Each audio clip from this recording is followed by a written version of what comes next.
खुदावंद यीशु मसीह के नाम में आप सबको सलाम। कलाम मुकद्दस खुदा के नामों में से एक नाम हादी बताता है, जिसके मानी है कि खुदा हिदायत करता है और रहनुमाई करता है।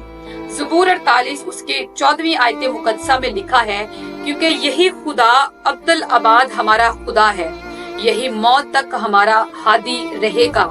आमीन। कलाम खुदा का पढ़ा सुना और कबूल किया जाना हम सबों के लिए बाइस बरकत हो। आमीन।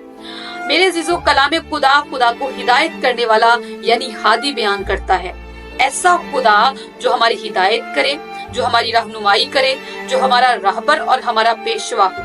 ऐसा खुदा जो हमें सीधे रास्ते पर चलना सिखाए और सीधे रास्ते के इंतखाब में हमारी रहनुमाई करे।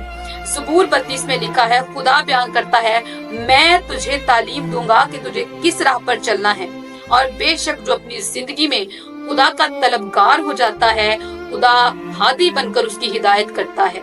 कलाम खुदावंद बयान करता है, खुदा कहता है, मैं तेरा सलाहकार बनूंगा, मैं तेरी सलाह करूंगा और मेरी नजर तुझ पर रहेगी। और बेशक खुदा हादी यानी हमारा सलाहकार है और उसकी नजर हर वक्त हम पे रहती है।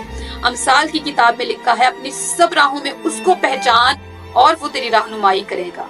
बहुत बार हम जिंदगी में कंफ्यूज होते हैं कि हमें किस राह का इंतखाब करना है। हम अपनी जिंदगी के मुख्तलिफ फैसलों में कंफ्यूज होते हैं, लेकिन आइए आज हम खुदा से जो हमारा हादी है हिदायत मांगे, उससे रहनुमाई मांगे, जो हमारे अच्छे और बुरे से बाखूबी वाकिफ है और जो अच्छा सलाहकार, अच्छा फैसला करने वाली जात और अच्छी हिदायत करने वाली जात है। आइए उस खुदा पर ईमान लाएं जो हमारा हादी है यानी हिदायत करने वाला और रहनुमाई करने वाला रब है।